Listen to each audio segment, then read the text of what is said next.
Hi friends, ఈరోజు మనము వరలక్ష్మి వ్రతానికి కావలసిన పూజా సామాగ్రి అమర్చుకునే విధానాన్ని గురించి తెలుసుకుందాము.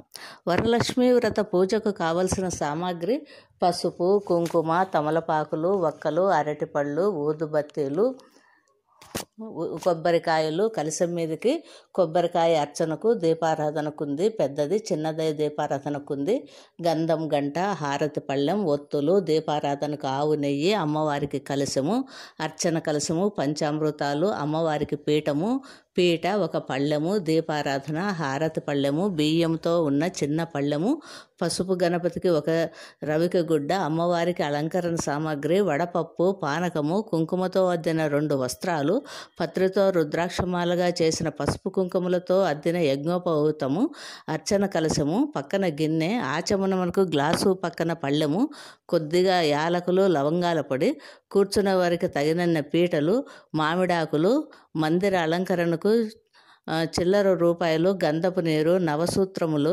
ఎంతమంది పూజకు ఉంటే అంతమందికి తెల్లని దారములు తీసుకుని 9 ముడులు వేసుకుని కుంకుమలో అద్దవలను. పాటుకు జ్యోతులు 9 బియ్యపిండి బెల్లంతో కలిపి నవి తయారు చేసుకోవాలి. అలాగే నానబోసిన శనగలు తయారు చేసుకునవలెను.